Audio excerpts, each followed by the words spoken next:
Em nome do Pai, e do Filho, e do Espírito Santo. Amém. Pedimos à nossa Mãe do Céu, Maria Santíssima, que seja conosco nessa noite, nos ajude a compreender e amar aquilo que o seu Filho quer nos ensinar. Ave Maria, cheia de graça, o Senhor é convosco. Bendita sois vós entre as mulheres, e bendito é o fruto de vosso ventre, Jesus. Santa Maria, Mãe de Deus, rogai por nós, pecadores, agora e na hora de nossa morte. Amém. Em nome do Pai, do Filho e do Espírito Santo. Amém. Muito bem. Iniciamos, então, a formação de hoje, a aula de hoje. Nós estamos para iniciar, então, o capítulo 12, sobre o 11º, ou 11º artigo do Credo, que diz o seguinte: creio na ressurreição da carne. Acho que eu já tinha comentado com vocês, né, da outra vez, esse certamente é o artigo do Credo que menos as pessoas têm conhecimento. Por que exatamente, não sei, né? Porque os padres deixaram de falar nas pregações, talvez houve aí alguma falha, alguma limitação na catequese, não sei. Mas, de alguma forma, essa parte da nossa fé ficou bem esquecida e pouco conhecida. Dos católicos, assim, digo dos católicos, aqueles que frequentam a igreja, aqueles que têm uma vivência de fé, né? Muito mais aqueles que raramente participam, ou que conhecem muito pouco, ou que buscam muito pouco, né? Mas nós vamos tentar, então, entender o que quer nos ensinar esse artigo da ressurreição da carne. Porque a palavra ressurreição, a gente entende, né? De uma forma espiritual. Então, assim, a gente entende que quando alguém morre, então a alma ressuscita, vai para o juízo particular. Isso até que de alguma forma ainda se tem um pouco consciência, né? Claro que infelizmente não todos, mas a parte ainda consegue compreender e conhece essa verdade de fé, né? Que será julgado, que poderá ir para o céu ou para o purgatório, né? Ou então para o inferno, ser condenado. Mas aqui nós estamos falando da ressurreição não da alma, mas da carne. Então, o que significa ressuscitar a carne? A alma a gente mais ou menos entende como é que se dá essa ressurreição. A gente conhece. Mas a ressurreição da carne. Nos diz assim a resposta do número 238. O 11º artigo do Credo nos ensina que todos os homens hão de ressuscitar, retomando cada alma o corpo que teve nesta vida. E aí alguns já podem dizer, como assim? Peraí, essa história não me parece normal. Como eu disse, porque infelizmente a gente parou de ouvir sobre essa verdade da fé. Mas o ser humano, ele é constituído de corpo e alma. Nós vimos isso lá no início do nosso estudo, né? O ser humano é constituído de corpo e alma. Portanto, ele alcança a sua plenitude com corpo e alma. O ser humano só pode ser completo tendo corpo e alma, porque faz parte da sua natureza ter corpo e alma. Os anjos não. Os anjos são puros espíritos. Faz parte da natureza deles serem apenas espíritos, não terem corpo. Mas nós não. Para que a nossa natureza seja plena e completa, é preciso de ambos, né? Mas como nós sabemos, o nosso corpo, na hora da nossa morte, ele apodrece no túmulo, vira pó, e a nossa alma é imortal. Mas, nos diz o Credo, que todos os homens hão de ressuscitar, retomando cada alma o corpo que teve nessa vida. Pergunta seguinte, então: como se fará a ressurreição dos mortos? Ela se realizará por virtude, quer dizer, por força, pelo poder de Deus, onipotente, que tudo pode, a quem nada é impossível. Então, como? Pela força de Deus. Não tentem buscar na ciência humana uma explicação para como que se ressuscita, como que se dá vida novamente. Não tem, não existe. Isso não compete à nossa força e nem mesmo a nossa capacidade intelectual de entender, ou mesmo ou menos ainda de buscar refazer, né, reproduzir a ressurreição dos mortos. Ela existe por virtude, por força de Deus onipotente, para quem nada é impossível. E quando que isso vai acontecer? Quando que haverá a ressurreição da carne? Quando que as almas retomarão o corpo que tiveram nessa vida? A ressurreição de todos os mortos será no fim do mundo, e depois se seguirá o juízo universal. No fim dos tempos, sim, isso é outra coisa que talvez a gente escuta pouco, né? Haverá o fim dos tempos, isso não é história de gente louca por aí. Haverá o fim dos tempos. Jesus mesmo disse, está muito claro na Sagrada Escritura. São Paulo refere várias vezes nas suas cartas, outras cartas também, o Apocalipse deixa isso ainda mais evidente. Haverá o fim dos tempos. Nada nesse mundo é eterno. Tudo que aqui é efêmero, é passageiro. Tudo que nós conhecemos um dia acaba. A gente até pode pensar em coisas que duram mais tempo, né? Por exemplo, uma pedra, uma rocha, ela dura muito mais do que a vida de um cachorro, né? Mas ela também há de ter o seu fim. Ela também acabará. Nada que existe nesse mundo é eterno, e nem o próprio mundo. O próprio mundo não é eterno. O próprio mundo terá o seu fim. Portanto, no fim dos tempos, quando o tempo deixar de existir, porque o tempo também é criatura, quando o mundo, portanto, deixar de existir, haverá a ressurreição dos mortos e, por fim, depois da ressurreição, o juízo universal. Cada alma já haverá de ter sido julgada no juízo particular sobre aquilo que amou ou deixou de amar, e depois do fim dos tempos, a ressurreição, o juízo universal. 241. Por que quer Deus a ressurreição dos corpos? Por que isso é importante? Por que Deus pensou nisso quando estabeleceu a criação, todas as coisas? Por que ele estabeleceu essa ressurreição dos corpos também? Por que ele não deixa o pessoal só em alma lá no céu? Resposta. Deus quer a ressurreição dos corpos para que a nossa alma, tendo feito o bem ou o mal unida ao corpo, receba juntamente com ele o prêmio ou o castigo. Portanto, aqueles que fizeram bem, que foram fiéis e que, portanto, gozam da eternidade no céu, terão um corpo também para gozar, porque foi com o corpo que exerceram o bem. Foi o seu corpo que teve que passar pelas provações, pelas penitências, né? Às vezes pelo martírio. Portanto, também o corpo deve ser glorificado junto à alma. E o inverso, né? Se foi com o seu corpo que você se deitou ao pecado, se você fez o mal, também o seu corpo deve passar contigo a eternidade no castigo. 242. Ressuscitarão todos os homens da mesma maneira? Aí vem uma boa pergunta, viu? Pode parecer até um pouquinho boba, mas ela é bem importante. Porque hoje em dia, eu não sei por que cargas d'água, se criou uma noção, uma ideia de que, morreu, ele está num lugar melhor que nosso. Quem disse? Espera lá. Como assim tá no lugar? Bom, se foi para o céu, sim, com certeza absoluta. Mas quem disse que foi para o céu? Essa história, né? Morreu, virou estrelinha, né? Que virou poeira cósmica, que coisa ridícula é essa, né?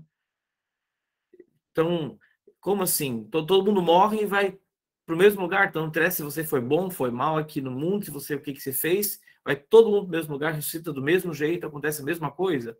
Então, a gente que está buscando aí a santidade, e por isso acaba tendo que ter algumas provações, algumas privações, nós somos um bando de idiotas, então, né? Porque se viver de qualquer jeito também vai para o mesmo lugar, ressuscita do mesmo jeito. Então, a resposta óbvia. Se todos vão ressuscitar da mesma maneira? Não, claro que não. Haverá uma enorme diferença entre os corpos dos eleitos e os corpos dos condenados. Porque somente os corpos dos eleitos, os eleitos então são aqueles que estão no céu, né? Aqueles que foram salvos, que são santos, que já estão no céu. Somente os corpos dos eleitos terão a semelhança de Jesus Cristo ressuscitado, os dotes dos corpos gloriosos. Lembram vocês nas passagens da ressurreição, pós-ressurreição de Jesus, que ele aparece aos seus apóstolos, e ele tem algumas características do seu corpo que são diferentes do normal de um corpo humano. Diz lá, por exemplo, que os apóstolos estavam trancados na sala, com as portas trancadas por meio dos judeus, e daqui a pouco Jesus estava ali. A porta estava trancada, como é que ele entrou? Então Jesus, mas tentar, então quem sabe não era um corpo, era um fantasma. Jesus estava como que uma alma, sei lá, um holograma, a gente diria hoje, né? Uma coisa assim que, sei lá, um fantasminha ali. E fantasma, a cabeça a gente entende, né? Que nem os anjos, né? Os anjos não têm limitação corporal. Os anjos podem atravessar, eles não precisam abrir e fechar a porta, nada disso, não precisam pegar um ônibus para viajar, porque eles não têm corpo, né? Nós já vimos isso. Então, quem sabe Jesus virou isso, né? Virou um anjo, virou um espírito aí, uma coisa assim. Não, porque Jesus diz a Tomé, né? Toca nas minhas chagas, né? Encosta na minha mão aqui, vê. Em outro momento, Jesus come um peixe, né? Uma alma, um espírito não pode comer, não pode ser tocado. Então, Jesus tem um corpo real. Não um corpo imaginário, não uma ilusão, mas tem um corpo real. Mas, ao mesmo tempo que tem um corpo real, ele consegue fazer coisas que corpos normais que nós conhecemos aqui não podem fazer, como, por exemplo, entrar num lugar com as portas fechadas, né? Ou estar em dois lugares muito distantes com uma brevidade de tempo, né?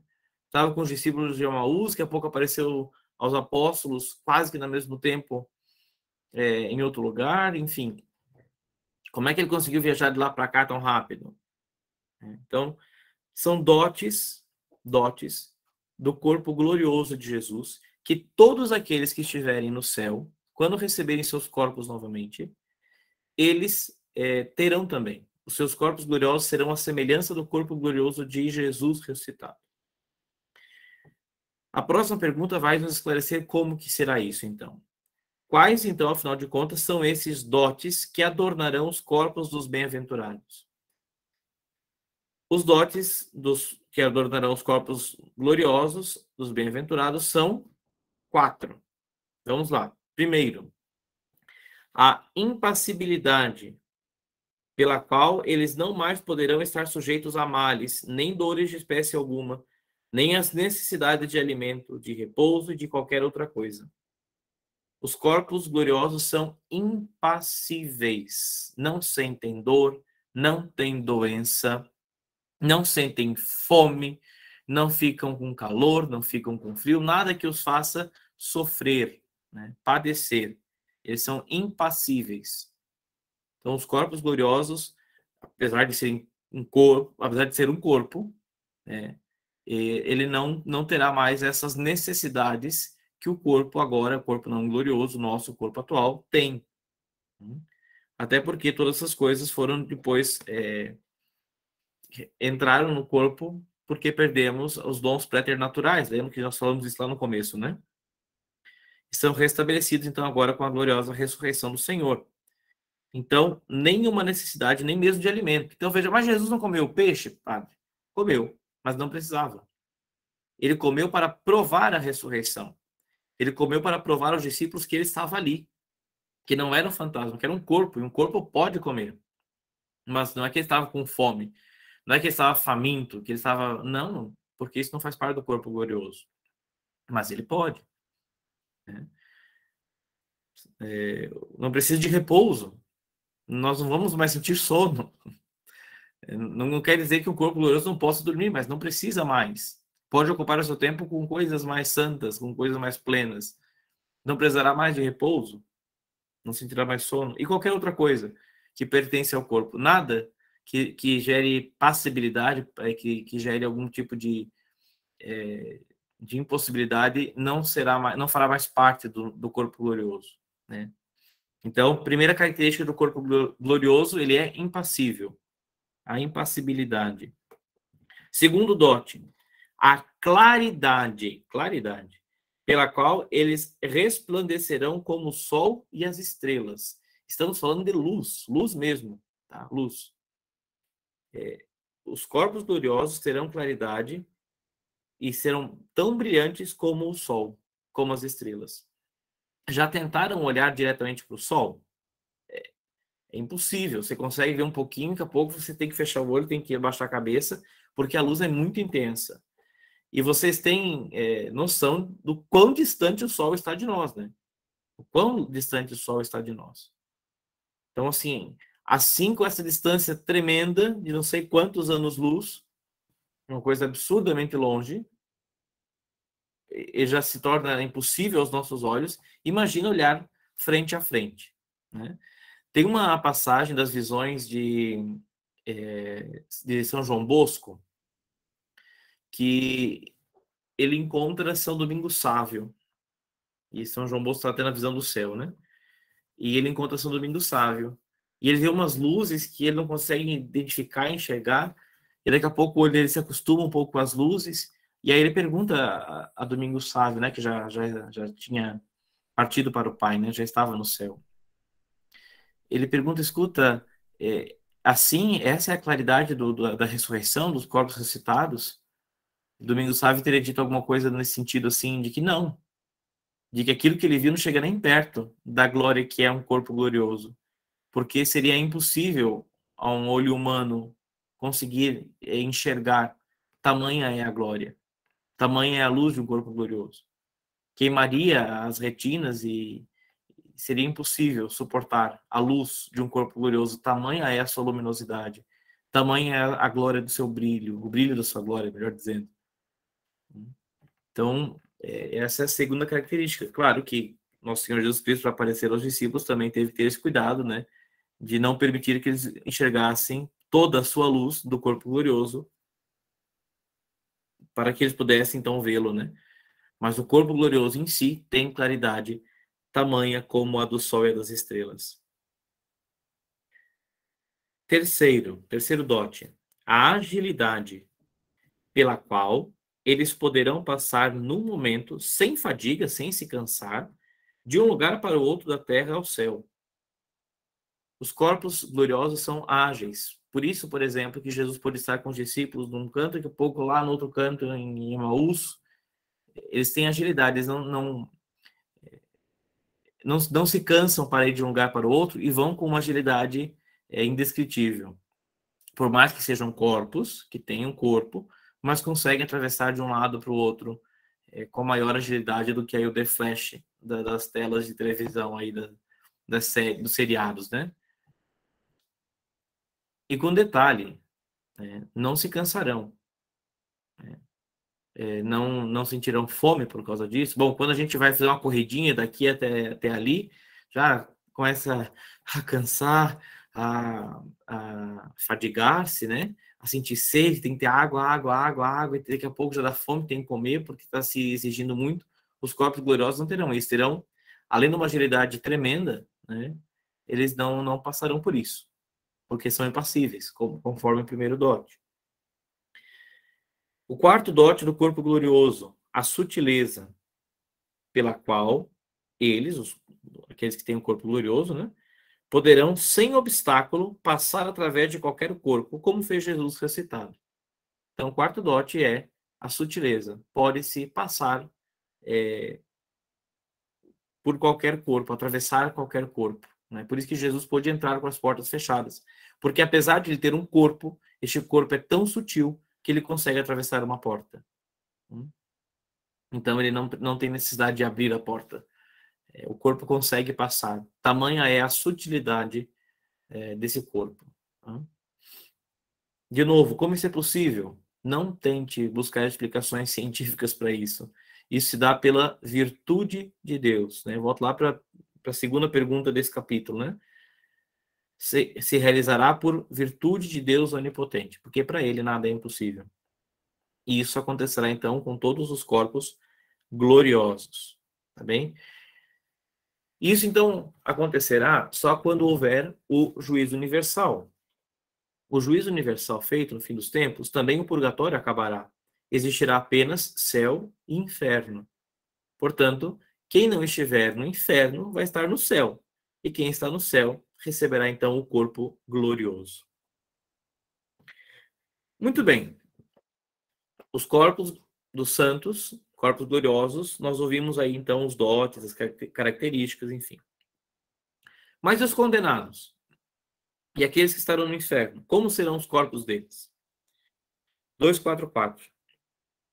Os corpos dos condenados serão destituídos dos dotes dos corpos gloriosos dos bem-aventurados. Então, tudo que nós vimos sobre os corpos gloriosos não acontecerá com os condenados.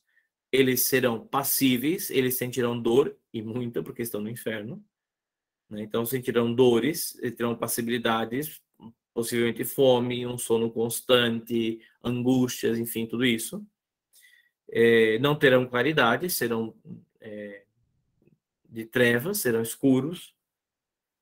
Não terão agilidade, não poderão fugir, não poderão sair do inferno, não poderão se movimentar, e muito menos a sutileza, não poderão atravessar, né, as dores que serão imputadas a eles no inferno, né? Caso, por exemplo, vamos supor aqui, tá? Uma suposição, usando o imaginário popular, né? Que Satanás tem um tritão, né? Aquele garfo de 3 pontas na mão sempre, né? Para espetar os condenados, né? Um corpo impassível jamais sofreria com isso. Um corpo glorioso jamais sofreria com isso, porque ele além de ser impassível, não sentiria dor, ele também tem a sutileza. Ou seja, ele poderia atravessar aquele tritão, né? Ele não só não sentiria dor, porque o tritão nem chegaria a ferir a sua carne, porque ela poderá ultrapassar aquele objeto de tortura, né? E isso não acontecerá com os corpos condenados.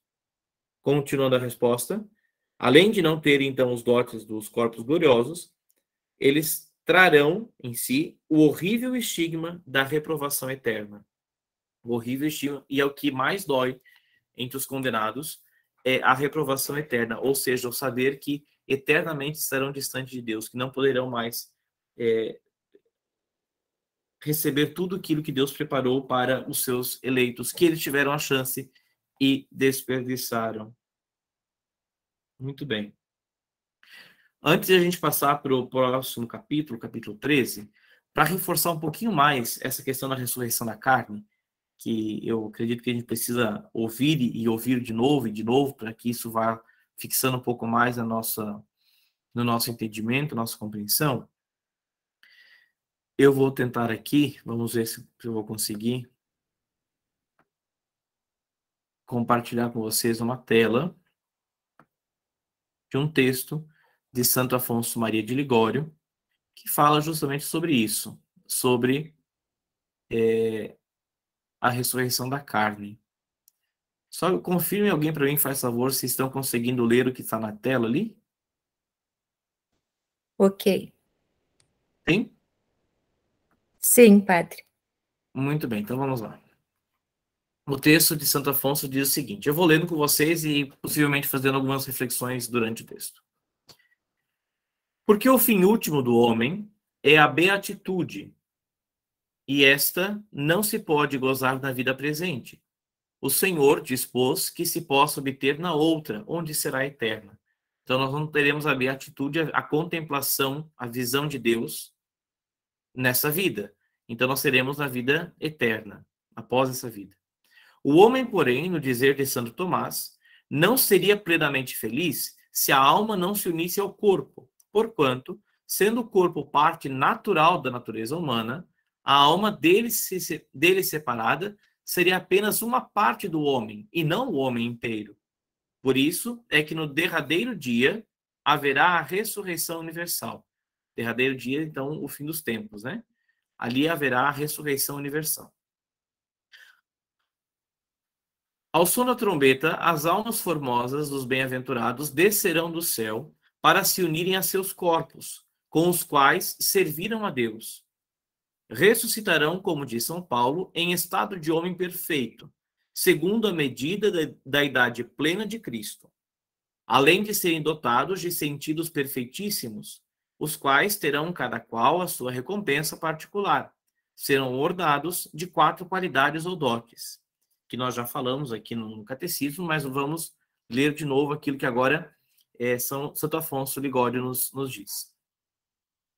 Em primeiro lugar, os corpos dos bem-aventurados serão impassíveis. Por isso, não somente estarão livres da morte, da corrupção, ou seja, da corrupção da sua carne, né, de que o corpo apodreça, ou apodreceu na primeira morte, né? Então, não somente estarão livres da morte, da corrupção, mas também de qualquer lesão, de sorte que, se fossem enviados ao inferno, nenhuma pena poderiam padecer. Aquilo que nós falamos ali no finalzinho da fala, né?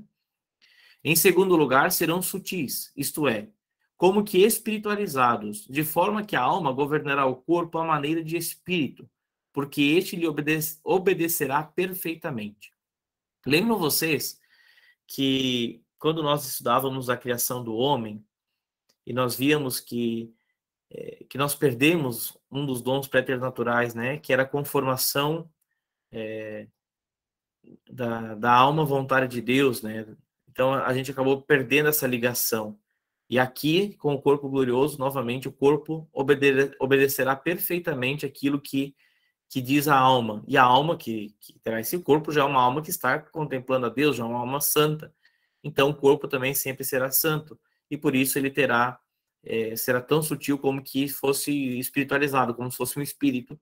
Por quê? Porque ele já está obedecendo perfeitamente a Deus. Em terceiro lugar, os corpos dos bem-aventurados serão ágeis, podendo ser movidos e levados pela alma para qualquer parte sem obstáculo, com máxima e quase imperceptível ligeireza. O quarto dote, finalmente, será a claridade, em virtude da qual o corpo glorificado despedirá de si uma luz admirável, muito mais brilhante do que a do sol, mas sem deslumbrar a vista. Se, além disso, alguém tiver dado a vida por Jesus Cristo, ou conservado intacta a açucena da pureza, ou pela pregação tiver sido para outros mestre da salvação, receberá a auréola de mártir, de virgem ou de doutor. Então, só para esclarecer esse outro ponto, aqui ele fala então dos 4 dotes, né, que o corpo glorioso tem, e no final ele acrescenta uma coisa que não está aqui no nosso catecismo, mas que também faz parte daquilo que se acredita, de que aqueles que foram mártires, ou seja, aqueles que deram a vida por Jesus, que morreram no martírio, no derramamento de sangue, que tiveram que literalmente entregar a sua vida, mesmo vida física também, por Cristo, esse receberá uma auréola de mártir, né? Uma glorificação maior. A auréola é aquilo que graficamente a gente conhece como aquele círculo, né, que está ao redor dos santos, né? Quando a gente vê as imagens dos santos, eles sempre tem um círculo dourado, né, ao redor de si, a auréola da santidade, né? Então aqui receberá ainda uma auréola a mais do martírio. Aquelas pessoas que guardaram intacta a açucena da pureza, que morreram virgens, então receberão a auréola da virgindade. E aqueles que, pela pregação, pelo ensinamento da fé, se tornaram mestres da salvação a outras pessoas, receberão a auréola de doutor, porque ensinaram as verdades da fé. Feliz daquele que, mortificando-se na vida presente, for digno de receber um dia em seu corpo todos esses dons, que agora nem sabemos avaliar devidamente. Então veja o convite que Santo Afonso faz aqui. Que nos mortifiquemos o nosso corpo nessa vida, não nos preocupemos com os sofrimentos que o corpo passará agora, aqui, porque feliz daquele que se mortificar agora, que o seu corpo agora padecer, sofrer, porque esse corpo que padeceu, que sofreu, quando alcançar a eternidade feliz do céu, será glorificado e terá então todos esses dons. E olha a última coisa que ele fala, que agora, que nesse momento, mesmo conhecendo, mesmo estudando isso, nós nem conseguimos avaliar devidamente a grandeza, o tamanho disso aí. A gente já lendo e estudando isso, a gente já fica maravilhado e pensa, nossa, que coisa incrível, até parece uma coisa de filme, nem parece real, e é real, isso vai acontecer, então a gente já fica assim, maravilhado, né, encantado, e Santo Afonso garante para nós que a gente não faz nem ideia do que é, porque é muito maior do que a gente pode compreender. Então aqui nós temos essa parte, a segunda parte agora do texto, eu posso passar para você, depois cada um pode ler individualmente, que fala sobre a ressurreição e também da condenação. Bom, nós vamos ler sim, pelo menos essa primeira parte aqui, tá? Aqui nós começamos aqui, temos ali as citações em latim, sempre que ele faz, mas já vamos direto ao português aqui. Sempre quando tem citação em latim, também depois o autor coloca ali, o tradutor coloca a tradução em português, tá? Mas vamos direto ao texto. Palavras terríveis, mas verdadeiras. Essas que disse no texto, né? Esse que vos digo o mistério. Todos nós ressuscitaremos, mas nem todos seremos mudados. Aquilo que nós vimos ali, né? Que nem todos terão a mesma ressurreição, né? Então, Santo Afonso diz, isso são palavras terríveis, mas são verdadeiras. Porquanto, como Jesus Cristo mesmo disse, pois que todos os que estiverem nos sepulcros tenham de ressuscitar ou ouvir a voz do Filho de Deus, no fim dos tempos, portanto, todavia haverá entre eles grande diferença. Os que obrarão bem, os que fizeram bem, sairão para a ressurreição da vida, mas os que obrarão mal sairão ressuscitados para a condenação. E aí ele vai como que fazer um pequeno diálogo com a sua própria alma, né? E fala assim: minha alma, é certo que naquele dia tu também ressuscitarás. Santo Afonso falando com ele mesmo, né? Mas qual será a tua sorte? Achar-te-ás no número dos escolhidos ou dos réprobos, dos reprovados?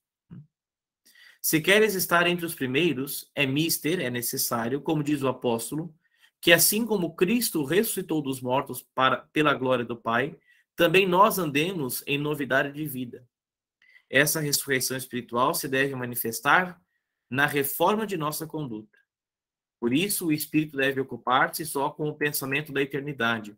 Os olhos só se devem abrir para as coisas celestiais. As mãos só devem servir para praticar o bem. E os nossos afetos devem seguir alegremente o caminho dos mandamentos divinos. Numa palavra, como diz o apóstolo, se ressuscitastes com Cristo, buscai as coisas que são lá do alto. Tende gosto pelas coisas que são lá do alto, não pelas coisas que estão na terra. Muito bem. Assim, então, nós entendemos pelo menos um pouco. Claro que a gente tem que buscar cada vez mais entender todas as nuances da fé, mas então, esse artigo sobre a ressurreição da carne. Então, quando a gente fala ressurreição da carne, é literalmente da carne, do corpo, né? Que vai ressuscitar conosco no fim dos tempos. Agora, quando nós morremos, apenas a alma ressuscita, porque a alma é imortal.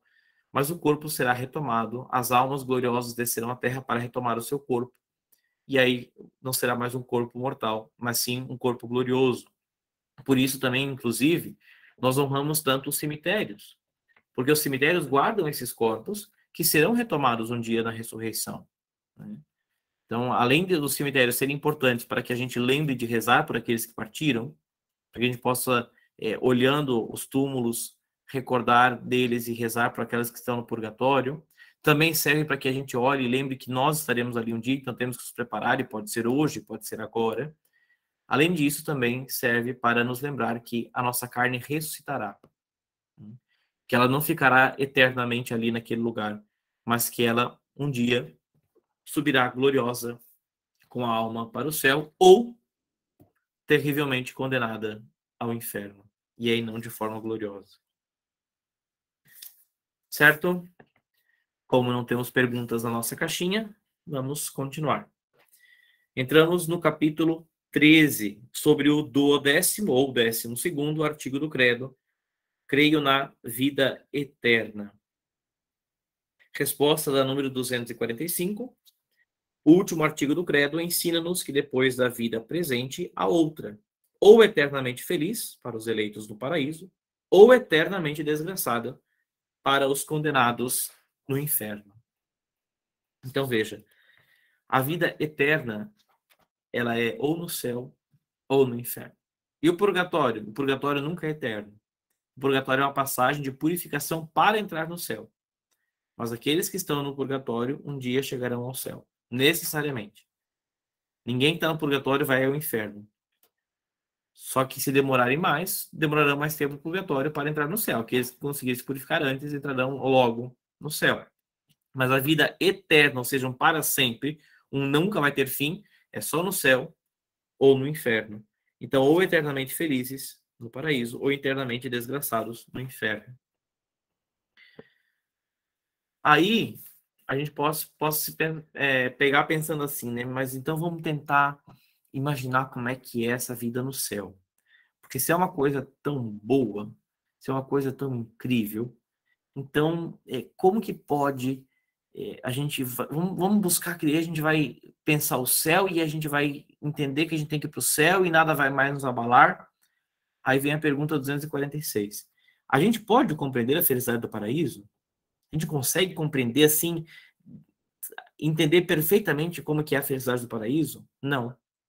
A gente pode ter, assim, ideias, né? Ouvir aí relatos dos santos, a doutrina da igreja, e a gente vai entendendo o quão bom é. Mas uma coisa é certa, a gente nunca vai conseguir compreender aqui na Terra a felicidade que tem no paraíso. Nem a maior das felicidades da Terra, multiplicada 3 bilhões de vezes, chega aos pés da felicidade do paraíso.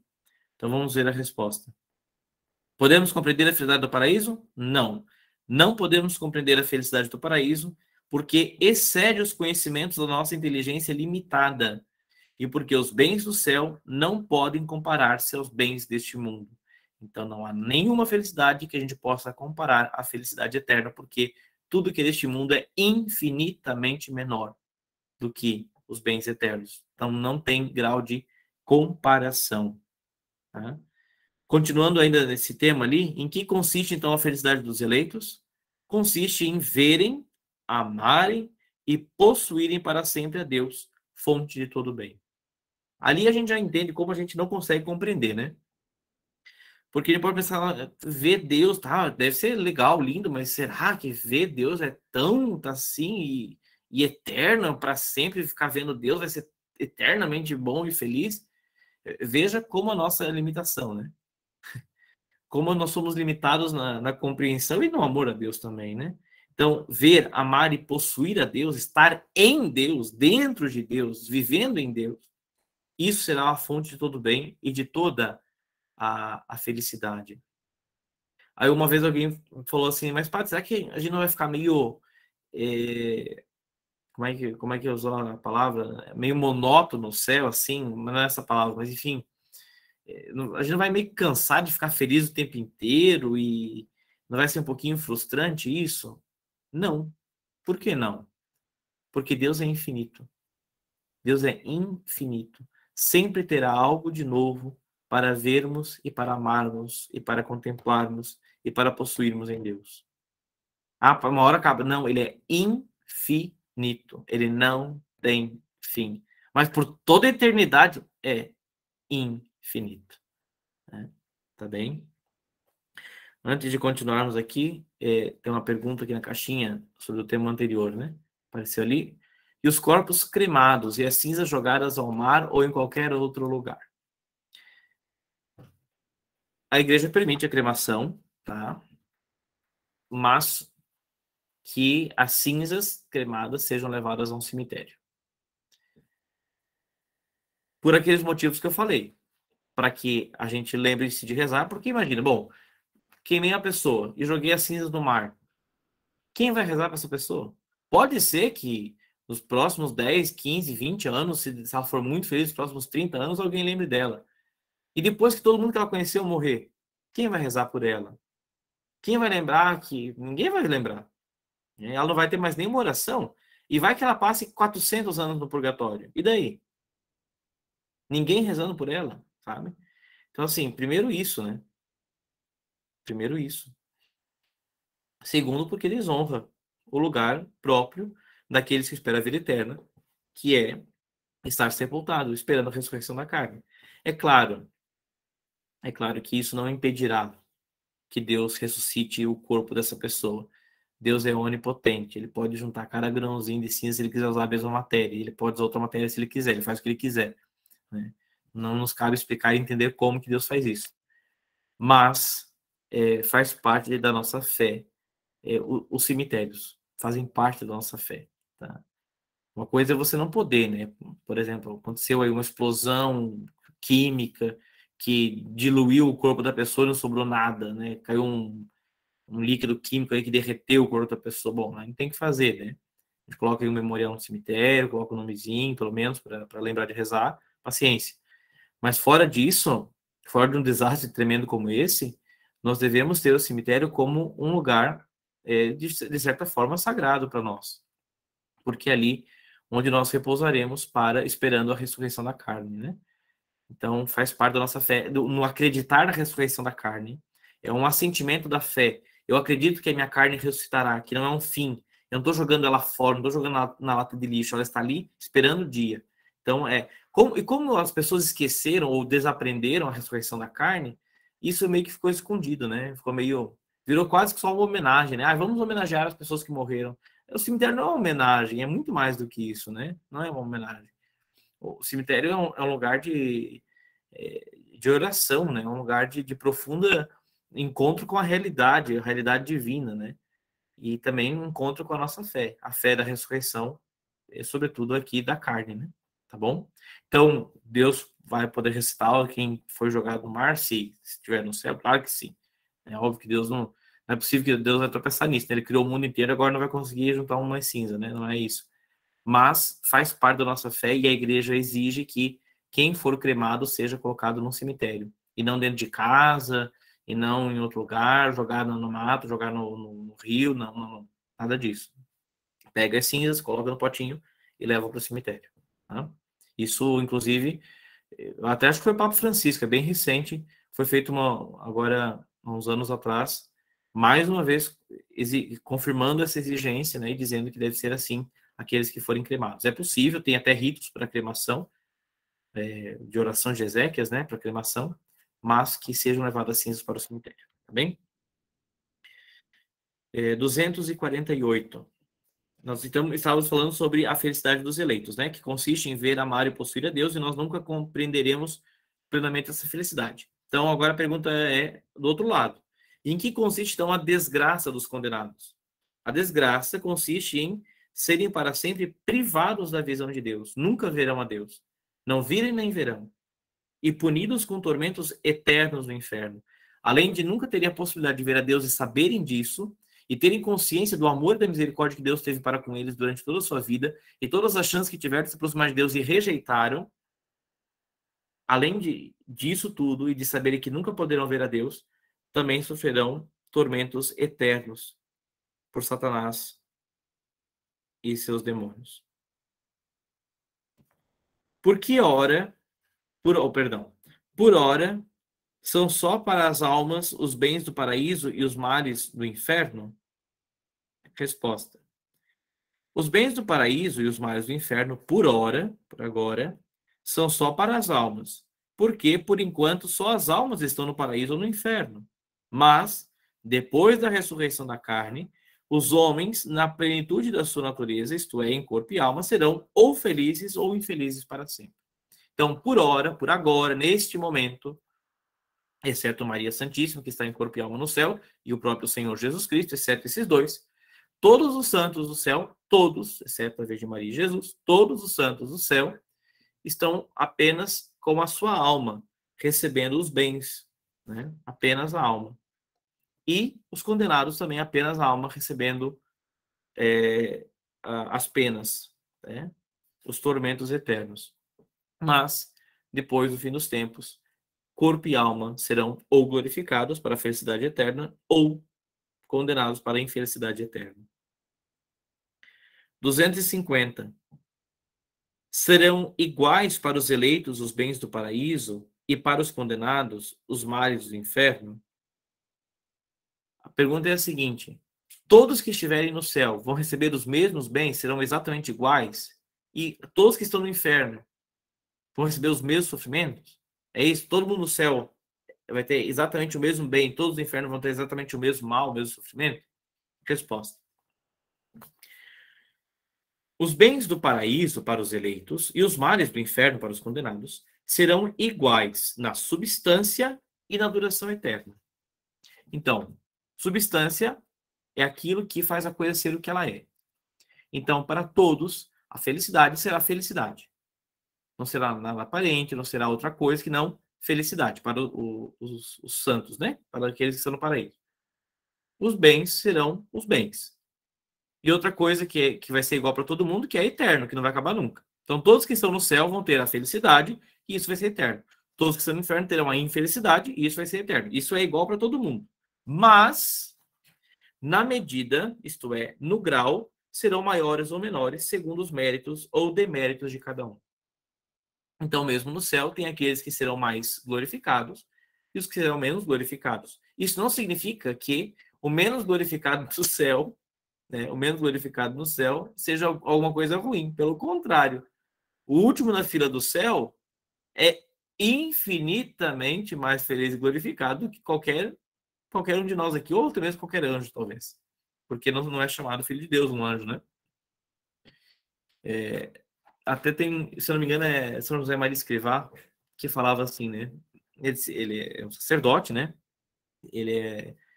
Tinha muitos filhos espirituais, muitas pessoas que faziam direção espiritual com ele, que se aconselhavam com ele. É um santo bem recente. E ele dizia, né? Eu acho que uma das minhas grandes alegrias no céu vai poder eu estar sentadinho lá no fundo, que eu sei que eu não vou estar na frente, não vou ser muito glorificado.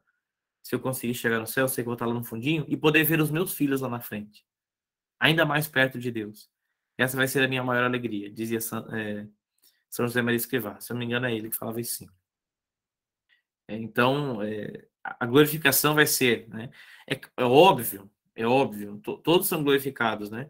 Agora, nenhum de nós pode imaginar ou pode esperar que receba tanta glória como Maria Santíssima, por exemplo, ou como São José. Olha, podemos pegar em um santo grandioso, né? São Francisco de Assis.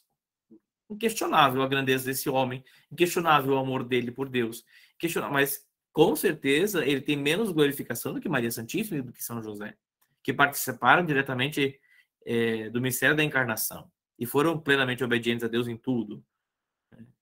Então, São Francisco de Assis, que certamente acredito no meu coração que também é muito glorificado no céu, está bem abaixo da glorificação de Maria Santíssima e de São José. Maria Santíssima ainda mais, né? Então, mesmo no céu haverá a maior glória. Então, o que é igual, que todos serão felizes. E será para sempre. Mas alguns terão glórias maiores ou menores. E no inferno é a mesma coisa. Todos serão infelizes. E todos serão para sempre. Mas dependendo o grau de maldade e de ofensa a Deus que você cometeu na terra, também será os seus sofrimentos. Mas será sofrimento e será infeliz eternamente. Muito bem. Por isso que é bom não arriscar, né? Ir para o inferno. Não é coisa muito boa, né? Muito bem. Estamos em qual aqui? 250 nós já lemos. 251. Aqui, então, só para... Aqui, então, ele conclui, né? Todas as explicações do credo. E agora ele vai falar da última palavra que a gente fala no credo, que é o amém, né? O que quer dizer a palavra amém? A palavra amém, no fim das orações, significa assim seja. No fim do credo, significa assim é, que quer dizer eu creio que é absolutamente verdadeiro tudo que nestes 12 artigos se contém, e estou mais certo disso do que se o visse com os meus próprios olhos. Então, a palavra amém, em si mesma, ela é um ato de confirmação. Então, numa oração, a gente fala assim, né? Por exemplo, vou dar um exemplo aqui. Senhor Jesus, eu espero contar com a vossa graça para que eu consiga estudar bem e compreender aquilo que eu devo compreender, e quando eu for fazer a minha prova na escola, eu consiga lembrar de todas as respostas. Amém. Ou seja, assim seja. Tudo isso que eu pedi, que aconteça desse jeitinho. É uma confirmação. Ó. Eu estou pedindo a sua graça para que eu consiga entender, então que aconteça isso. E que depois eu consiga responder na prova, que aconteça isso. Eu estou pedindo que aconteça, que seja dessa forma. No credo, também é uma confirmação, mas é uma confirmação presente. Não é assim, seja, não vai ser, que seja assim. Não, é assim. É uma confirmação presente. Então, assim, quando eu digo amém, estou dizendo tudo isso que eu falei nesses 12 artigos, Deus Pai, Criador do céu e da terra, Filho de Jesus Cristo, a Igreja Católica, a remissão dos pecados, que a na carne, Espírito Santo, tudo que eu falei aqui, eu acredito que é desta forma. Assim é. E aí ele conclui, né, dando uma ênfase, né? Eu tenho mais certeza disso do que com os próprios olhos. Em outras palavras, poderia dizer assim, olha, eu tenho mais certeza desses 12 artigos do credo do que eu tenho certeza de que essa caneta é azul. Minha certeza é maior de que Deus Pai é criador do céu e da terra do que essa caneta é azul. Eu creio mais que haverá a ressurreição da carne no fim dos tempos do que eu acredito que essa caneta é azul. Eu acredito mais na remissão dos pecados, que Deus pode perdoar e perdoa os pecados mediante o arrependimento e a confissão. Eu acredito nisso mais do que o fato dessa caneta ser azul. E assim por diante. Então, mais do que aquilo que os meus olhos podem ver e confirmar, eu acredito nesses artigos do credo e assim eu acredito na fé que a igreja nos passa, que nos ensina e nos busca e nos chama a conhecer cada vez mais, a amar cada vez mais e a viver cada vez mais. Conhecer, viver e amar a fé católica. Tá bem? Muito bem. Por hoje, então, vamos encerrar, porque a próxima a gente já vai iniciar, então, a segunda parte do nosso catecismo. Nós, assim, encerramos a primeira parte. Foram 12 aulas, né? São 12 artigos do credo, fizemos em 12 aulas, né? Teve aulas que teve 2 artigos, teve artigo que demorou aí 3, 4 aulas, mas enfim, tudo de acordo com aquilo que São Pio X nos propunha aqui pelo seu catecismo, né? Mas que bom, conseguimos concluir aí em 12 aulas, então, os 12 artigos do credo. Nós vamos iniciar, então, na próxima aula, a questão da oração. Tá? E nós vamos entender não só o que é, mas, de fato, como exercer a vida de oração no nosso dia a dia. E vamos estudar de forma bem, assim, aprofundada a oração vocal, vamos dizer assim, mais plena que existe, que é o Pai Nosso. Tá? Claro, a Santa Missa é o mistério maior, é a oração por excelência da Igreja, portanto, a maior. Mas entre as orações vocais, o Pai Nosso, porque foi ensinado pelo próprio Jesus. A missa, ela é vivida por Jesus, por isso ela é maior.